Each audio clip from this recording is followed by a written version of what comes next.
products and NFTs are unregulated and can be highly risky. There may be no regulatory recourses for any loss-losses transactions. आपने सलमान खान का नाम तो सुना ही होगा। अरे मैं भी क्या बोल रहा हूँ, भाईजान का नाम ना सुना हो ऐसा नहीं हो सकता।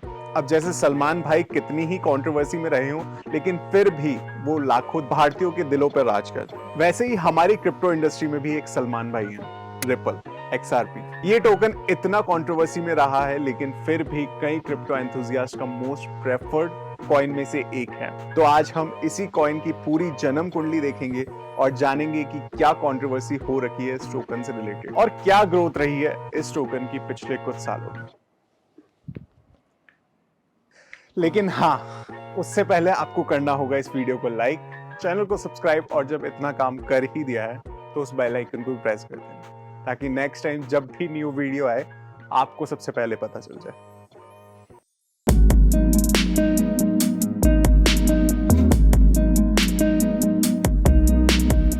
रिपल को इनिशियली 2004 में रिपल पे के नाम से लॉन्च करा गया था रियान फ्यूगर द्वारा। रिपल पे बेसिकली क्रॉस बॉर्डर ट्रांजैक्शन के लिए लॉन्च करा गया था as a decentralised payment solution. फिर 2012 में कुछ लिमिटेशन के कारण फ्यूगर ने रिपल पे प्रोजेक्ट को जेड मैकलिफ एंड क्रिस लार्सन को हैंडओवर कर दिया था, जिसके थोड़े टाइम के बाद ओपन कॉइन नाम रख दिया गया। फिर 2013 में ओपन कॉइन ने कुछ $2.5 मिलियन की फंडिंग रिसीव करी और उन्होंने अपनी ऑर्गेनाइजेशन का नाम एक बार फिर चेंज करके रिपल लैब्स रख दिया।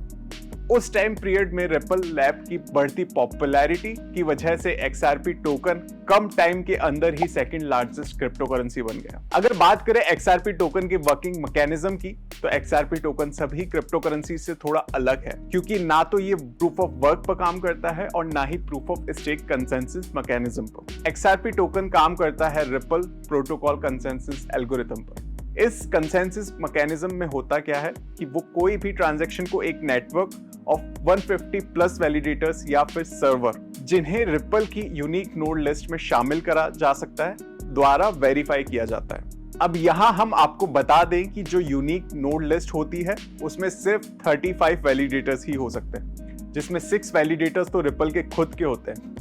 अब कोई भी particular RPCA based ledger entry की एक सेट ऑफ ट्रांजैक्शन को अप्रूव करने के लिए इन वैलिडेटर्स को एग्री करना होता है। अगर ये validators in set of transaction को अप्रूव कर देते हैं तो ये रिकॉर्ड XRP लेजर पर सेव कर दिया जाता है एज पर RPCA कंप्लायंसेस। लेकिन इस कंसेंसस को अचीव करने के लिए 80% ऑफ वैलिडेटर्स को अपनी मंजूरी देनी होती है। अगर वो ये दे देते हैं तो XRPL ब्लॉकचेन पर एक नया ब्लॉक ऐड कर दिया जाता है। अब यहां हम आपको एक इंटरेस्टिंग फैक्ट बताएं तो वो ये है कि XRP टोकन कभी भी मिंट नहीं किया जा सकता, क्योंकि इसके लॉन्च के टाइम पर ही पूरे 100 बिलियन XRP टोकन को इशू कर दिया था और ये टोकन्स 80-20 के रेशियो में डिवाइडेड हैं, जिसका मतलब ये है कि 80% of total supply ripple foundation के पास है और बाकी की 20% रिपल लैब्स के को फाउंडर के पास। तो ये बात हो गई XRP टोकन की वर्किंग मैकेनिज्म की और उसकी सप्लाई की। अब बात कर लेते हैं XRP टोकन के सबसे बड़ी कंट्रोवर्सी की, the XRP versus SEC case.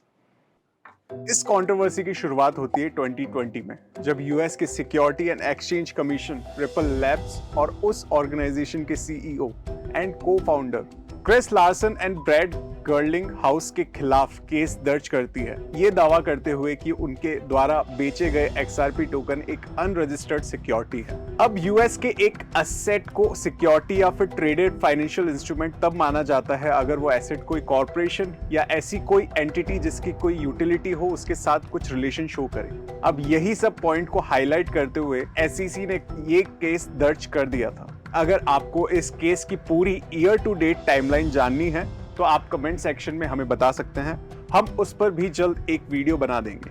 अब इस केस को चलते 4 साल हो गए थे, जिसमें कई उतार चढ़ाव देखने को मिले, लेकिन फिर फाइनली जुलाई 2023 में रिपल लैब्स ने इस केस में अपनी जीत दर्ज करी, लेकिन ये जीत उनके लिए एक अधूरी जीत थी। मैं बताता हूँ कैसे। इस केस के विनिंग जजमेंट में ये कहा गया था कि रिपल लैब्स द्वारा इशू करे गए XRP टोकन को अगर कोई रिटेलर्स को बेचा जाता है तो उससे एज अ सिक्योरिटी नहीं माना जाएगा, लेकिन अगर ये इंस्टीट्यूट को बेचा जाए तो उसे एज अ सिक्योरिटी कंसिडर करा जाएगा। इस जजमेंट के रिलीज होते ही रिपल लैब्स ने अपनी खोई हुई इमेज वापस कमा ली थी, जिसके चलते XRP टोकन ने एक बहुत शानदार बुल रन एक्सपीरियंस करा था। तो ये तो हो गई बात कंट्रोवर्सी की। आइए अब देख लेते हैं कुछ फ्यूचर डेवलपमेंट्स जो कि XRP टोकन की प्राइस को फ्यूचर में इन्फ्लुएंस कर सकते हैं। पहला फैक्टर है मेजर इंस्टीट्यूट द्वारा XRP टोकन का अडॉप्शन। जुलाई 2023 में एक रिपोर्ट जारी करी गई थी जिसने ये कहा गया था कि कई major US bank XRP token को क्रॉस बॉर्डर ट्रांजैक्शन के लिए यूज में ले सकते हैं। अगर ये डेवलपमेंट हमें देखने को मिलता है तो XRP टोकन की प्राइस जल्द ही एक बुल रन एक्सपीरियंस करेगी। सेकंड फैक्टर है XRP टोकन की स्कार्सिटी। जैसे कई क्रिप्टो करेंसी की लिमिटेड सप्लाई होती है, XRP टोकन की भी सप्लाई 100 बिलियन टोकन्स ही है, जिसका मतलब है कि जितना ज्यादा XRP टोकन का अडॉप्शन बढ़ेगा इन फ्यूचर उतना ही इस टोकन की प्राइस में फ्लक्चुएशन देखने को मिलेगा। और लास्ट फैक्टर है रिपल वर्सेस SEC केस में XRP की पूरी जीत का दर्ज होना। अभी थोड़े टाइम पहले ही एक रिपोर्ट आई थी जिसमें ये दावा करा गया था कि US SEC जल्द ही इस केस को एक बार फिर फाइल करेगा। अगर इस बार भी इस केस में रिपल लैब्स जीत जाता है तो XRP टोकन एक बहुत ही मैसिव बुल रन एक्सपीरियंस करेगा। चलिए अब लगे हाथ ये भी देख लेते हैं कि XRP टोकन के ईयरली गेन्स क्या रहे हैं और कैसे इस टोकन ने अब तक परफॉर्म करा है। जैसा कि स्क्रीन पे आपको दिख रहा होगा, 2013 में XRP टोकन ने 327% का प्रॉफिट शो करा, फिर 2014 में 25% का लॉस, 2015 में 68% का लॉस, 2016 में 12% का प्रॉफिट, लेकिन फिर 2017 में XRP टोकन ने पूरा क्रिप्टो कम्युनिटी को हिला दिया by giving 28,570% of yearly return. फिर 2018 में 86% का लॉस, नेक्स्ट ईयर 2019 में 47% का लॉस और फिर 2020 में 66% का प्रॉफिट।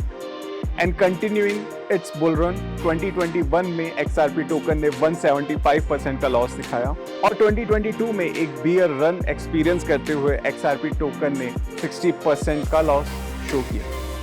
और इस साल के स्टार्ट से अब तक XRP टोकन लगभग 50% का प्रॉफिट शो कर चुका है।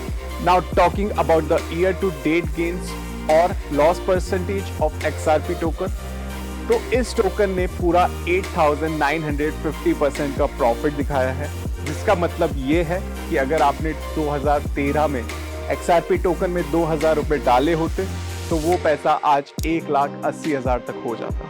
तो एक बात तो क्लियर है कि XRP अपना बुल रन कंटिन्यू तो रख सकता है by seeing its future development, लेकिन एक बात आपको हमेशा याद रखनी चाहिए कि कोई भी क्रिप्टो करेंसी में इन्वेस्ट करने से पहले खुद की रिसर्च जरूर करें।